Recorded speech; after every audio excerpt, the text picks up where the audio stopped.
A pessoa com TDAH tem uma tendência a atrair mais, né? Essa é uma pergunta e algumas informações aí que tem circulado e a gente precisa conversar um pouquinho sobre isso.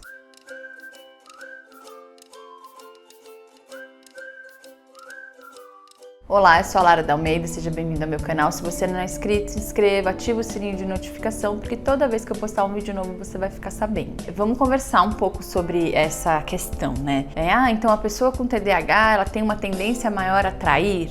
Eu já vou começar negando para vocês. Então assim, a gente não tem dados, pensando em pesquisa, lembra que eu falo sempre sobre os dados aqui baseados em evidência científica, né? Então não existe essa informação, a gente não tem base científica para falar isso e a gente tem que pensar um pouco além até, né, só da base científica. Então vamos pensar a questão seguinte, a gente já sabe, a pessoa com TDAH vai ter uma falha aí no sistema dopaminérgico, então a pessoa com TDAH ela tende a buscar por novidades, né, então ela vai ter um cansaço maior em se manter nas atividades recorrentes, tal, né, vai buscar essa questão de novidades. Ok, até aí, né, a gente tem esse dado. Desse dado, a gente fazer inferências em relação aos relacionamentos, ou seja, já que a pessoa busca sempre por novidade, logo ela tem uma tendência a atrair mais, a gente tem um problema aí, inclusive, né, pra gente pensar criticamente, porque, ok, eu tenho a tendência a buscar por novidades, pode acontecer de eu ficar desinteressado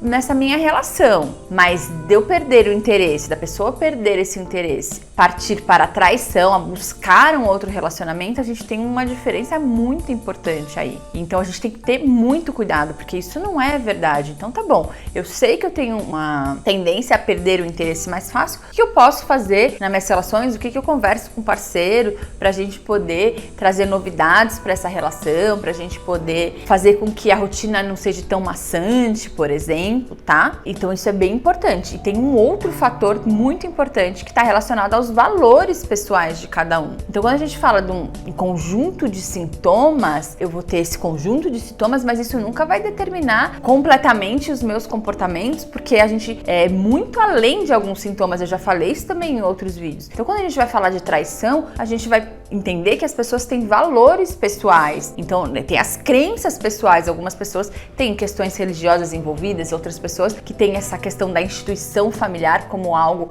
muito importante e valioso, tá? Então a gente não pode fazer uma generalização dessa forma, que é muito perigosa, e mais do que isso, não existe nenhum dado científico que aponte para alguma situação nesse sentido, porque estou montando aqui o contexto para que você entenda que uma questão como essa, ela vai muito além de alguns critérios de sintomas relacionados a um transtorno, tá? Então, isso é muito sério, inclusive, né? Quando a gente vai pensar nesse tipo de informação, porque, de repente, quem tá aqui assistindo agora é um parceiro, uma parceira de alguém com TDAH, então vai ter um entendimento equivocado em relação a isso. Então, o que a gente precisa entender? A pessoa com TDAH, ela vai ter, sim, essa busca aí constante por novidades, ela possivelmente vai se cansar mais rapidamente de situações muito rotineiras e do dia a dia, tem uma tendência a perder o interesse por atividades. Isso pode acontecer num relacionamento? Pode acontecer. Vai acontecer com todo mundo? Claro que não. E se isso acontecer, eu tenho uma série de ferramentas e estratégias possíveis para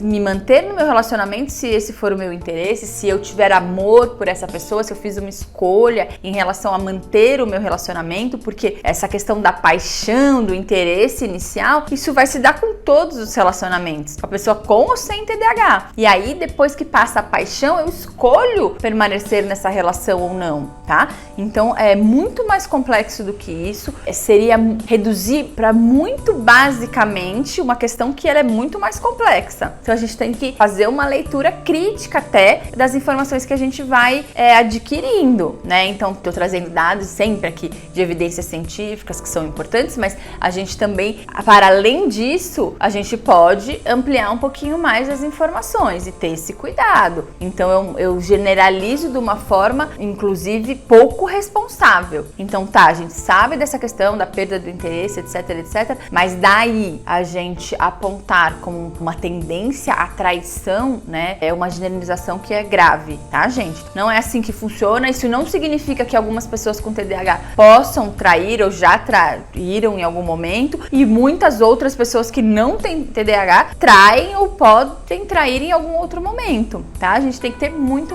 cuidado, principalmente o cuidado com a estigmatização, ou seja, eu começo a me relacionar com alguém e aí a pessoa em algum determinado momento vai dizer que tem TDAH e eu vou ter esse tipo de informação, eu vou buscar esse tipo de informação que está completamente equivocada. E aí isso sim pode trazer problemas para o meu relacionamento. A gente tem que ter muito cuidado e responsabilidade com todas as nossas falas, mas essa é uma fala que eu tenho ouvido, as pessoas têm me perguntado e têm se preocupado, inclusive. Então a gente tem que ter muita responsabilidade em relação a isso. Então não existe evidência em relação a esse tema, TDAH e traições. E para além disso, a gente tem que fazer uma leitura e uma análise crítica, né, ampliando um tema com muito cuidado, tá bom? Então não existe essa evidência e de forma alguma, porque a pessoa perde o interesse por novidade, isso já indica um comportamento de traição, tá bom?